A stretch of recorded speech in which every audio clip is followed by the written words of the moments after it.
Welcome back. Republic Bharat देख रहे हैं आप और जाग उठा भारत में लगातार हम आपको बांग्लादेश से जुड़ी हुई एक एक खबर बता रहे हैं कि वहां पर इस वक्त क्या स्थिति बनी हुई है और वहां पर हालात बहुत खराब है, इतने खराब कि कई लोगों की जान जा चुकी है। 300 लोगों की मौत हो गई है। सोमवार को अगर हम बात करें तो 100 लोगों की जान चली गई। लेकिन इसके पीछे साजिश किसकी थी ये बताया जा रहा है। कई देश इसके पीछे है, कुछ 2-3 देश बताए जा रहे हैं और ऐसे में देखिए कई सवाल यहाँ पर खड़े होते हैं कि वो ऐसा क्यों कर रहा है। पुनीता, बिल्कुल, देखिए हालात जो है बेकाबू हो गए हैं बांग्लादेश में और आरोप ये लग रहे हैं कि आखिर इसके पीछे किसका हाथ हो सकता है।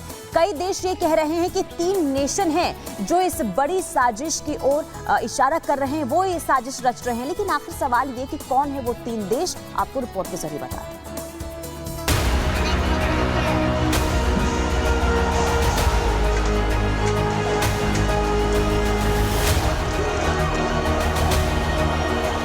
बांग्लादेश में एक बार फिर तख्ता पलट हो गया है। दंगाइयों के प्रधानमंत्री आवास में घुसने के बाद प्रधानमंत्री शेख हसीना अपनी बहन के साथ देश छोड़कर निकल गई। वो पहले त्रिपुरा पहुंची, फिर वहां से गाजियाबाद और अब आगे उनके यूरोप जाने की बात कही जा रही है। लेकिन इस बीच जो सबसे बड़ा सवाल इस वक्त पूरी दुनिया के लोगों को परेशान कर रहा है वो ये कि 1975 के बाद 2024 में हुई इस तख्ता पलट के पीछे किसका हाथ है। बांग्लादेश की फौज के पास क्या विकल्प था कि या तो वो ताइनानमेन स्क्वायर जैसा नरसंहार करे, तो ये तो बिल्कुल जैसे कि श्रीलंका में हुआ था विक्रम राणा सिंह के साथ की सरकार के साथ, वैसा उन्होंने तो अटैक कर दिया है बांग्लादेश के प्राइम मिनिस्टर के आवास के ऊपर। लेकिन लगता है कि बांग्लादेश की फौज अभी तक वफादार रही है। उन्होंने अपने हेलीकॉप्टर में उनको आउट किया, उनका हेलीकॉप्टर है या किसी और हमारी एजेंसी का हेलीकॉप्टर है, ये तो देखना होगा। बेशक पड़ोसी देश होने के नाते भारत पर इस उथल पुथल का असर पड़ना तय है, लेकिन इस उथल पुथल के पीछे गहरी साजिश की बू इसलिए भी आ रही है क्योंकि अभी कुछ महीने पहले ही खुद शेख हसीना ने भी बांग्लादेश के खिलाफ एक अंतर्राष्ट्रीय साजिश की तरफ इशारा किया था, जिसे उस वक्त ज्यादा तवज्जो नहीं मिली। लेकिन अब जबकि उनकी सरकार का तख्ता पलट हो चुका है तो अब सारी थ्योरी और सारे विलेन के नाम सामने आ रहे हैं, जिसमें पहला नाम चीन का है।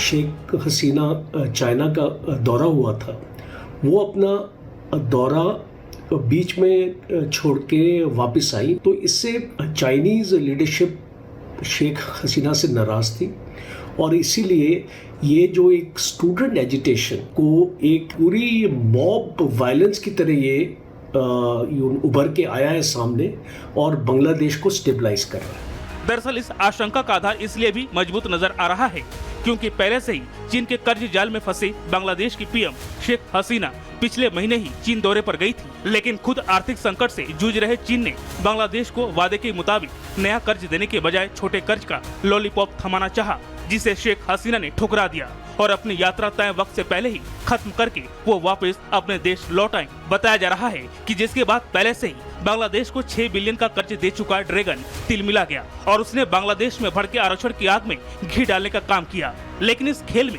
सिर्फ चीन ही इकलौता विलेन नहीं है। बांग्लादेश में हुए तख्ता पलट के पीछे अमेरिका का नाम भी आ रहा है। इसके पीछे तर्क ये दिया जा रहा है कि अमेरिका के रिश्ते बांग्लादेश के साथ अच्छे नहीं रहे और वो भी समय समय पर बांग्लादेश के खिलाफ बयानबाजी करता आया है। खासकर बांग्लादेश में अमेरिका के सैन्य अड्डे बनाने की पेशकश को शेख हसीना सरकार की तरफ से ठुकराए जाने के बाद दोनों देशों के रिश्तों में खटास आ गई थी, जिसे लेकर बांग्लादेश में बगावत के तार को अमेरिका से जोड़ा जा रहा है। ये रिजर्वेशन का ऑर्डर निकला सुप्रीम कोर्ट का उनका, तब बड़ी पीसफुल तरीके से स्टूडेंट्स के प्रोटेस्ट चल रहे थे। 6-7 दिन चले वो और उसके बाद में एकदम वायलेंट प्रोटेस्ट हो गए। वायलेंट तब हुए जब उसके अंदर वो लेफ्टिस्ट और जिहादिस्ट बीच में आए। CIA ज़रूर एक दबाव डाला हुआ था उन्होंने हसीना के, शेख हसीना के ऊपर, क्योंकि वो चाहते थे कि वो अमेरिकन पॉलिसीज़ की तरफ रहे। बांग्लादेश में हुए उलटफेर के पीछे अमेरिका के हाथ होने की आशंका को इसलिए भी बल मिल रहा है क्योंकि जिस सेंट मार्टिन द्वीप पर अमेरिका ने अपना नौसैनिक अड्डा बनाने की पेशकश बांग्लादेश से की थी, उसे लेकर शेख हसीना ने आशंका जताई थी कि अमेरिका नौसैनिक अड्डे के नाम पर वहां एक अलग ईसाई देश बनाने का षड्यंत्र रच रहा था। बताया जा रहा है कि शेख हसीना के इस रुख से अमेरिका नाराज था, जिसके बाद अमेरिका की खुफिया एजेंसी CIA ने ये सारा खेल रचा, जिसका अंजाम अब दुनिया के सामने है।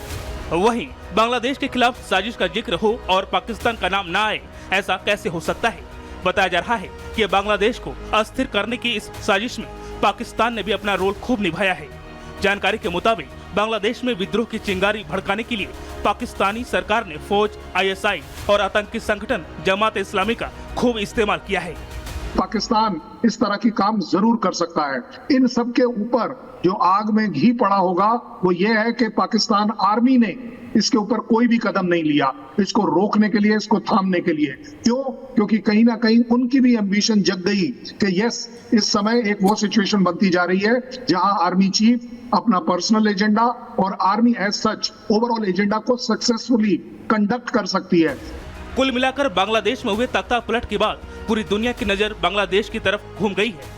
बांग्लादेश को मोहरा समझने वाले देश जहां इन तस्वीरों को देखकर खुश हो रहे हैं, तो वहीं भारत एक जिम्मेदार पड़ोसी देश होने के चलते एक उभरती हुई अर्थव्यवस्था को यूं चरमराता देखकर चिंतित है। Bureau report, Republic Bharat.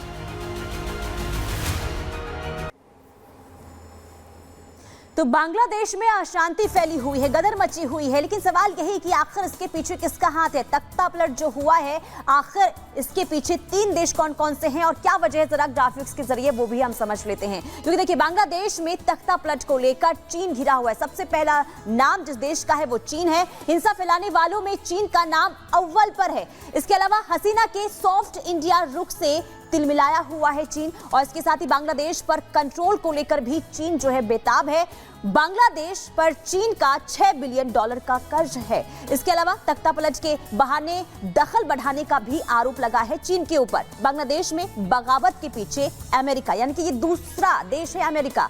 Bengal की खाड़ी के एक द्वीप पर अमेरिका की नजर बनी हुई है।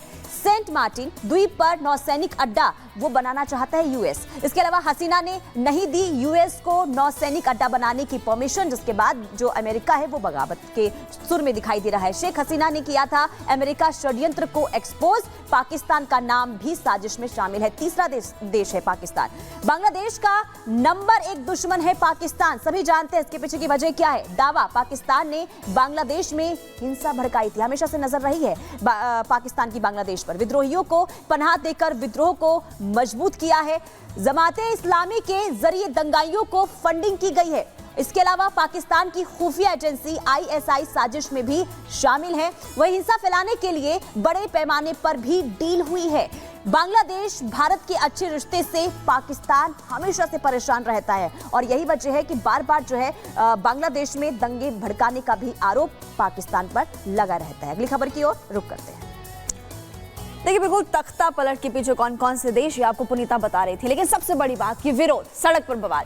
स्वतंत्रता सेनानियों के परिवार वालों को जो आरक्षण मिलता है उसके विरोध में पहले शांतिपूर्ण तरीके से प्रदर्शन शुरू होता है, लेकिन जैसे ही राजनीतिक नेताओं की इसमें एंट्री होती है तो बवाल बढ़ जाता है, और धीरे धीरे आपने देखा कि शेख हसीना को अपना ही देश छोड़ना पड़ा। लेकिन सबसे बड़ा सवाल कि अब शेख हसीना के अपने देश को छोड़ जाने के बाद क्या संभावनाएं आगे बन रही है, आगे क्या होगा बांग्लादेश का, इस पर हमने आपके लिए एक रिपोर्ट तैयार किया। आप उस रिपोर्ट को देखिए।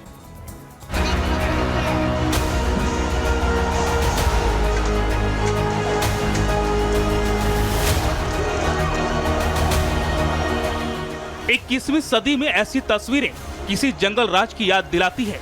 ऐसा लग रहा है मानो बांग्लादेश अब हुड़दंगियों के हवाले है, जहां ना कोई कानून है ना न्याय, बस है तो भीड़ जो सरेआम बवाल कर रही है। ढाका में PM आवास में भीड़ घुस गई। शेख हसीना के आवास में हुड़दंगियों ने धावा बोला और खाना लूटकर खाने लगे। बेड पर प्रदर्शनकारियों ने कब्जा कर लिया, यहाँ तक कि कुछ लोग रजाई तक लूटकर ले गए। ये सब हुआ शेख हसीना को हटाने के लिए। आखिरकार हिंसक प्रदर्शनकारियों और सेना के दबाव में हसीना ने पद भी छोड़ दिया। तो क्या अब वहाँ सैन्य तानाशाही शुरू होगी या फिर लोकतंत्र की बहाली की संभावना है? क्योंकि इस पूरे खेल में बांग्लादेश की आर्मी ने मोर्चा संभाल रखा है। PM शेख हसीना ने इस्तीफा दे दिया है। हम अंतरिम सरकार का गठन करके शासन करेंगे। हमारे देश का नुकसान हो रहा है, मुझे दायित्व दीजिए, मैं सब संभाल लूंगा।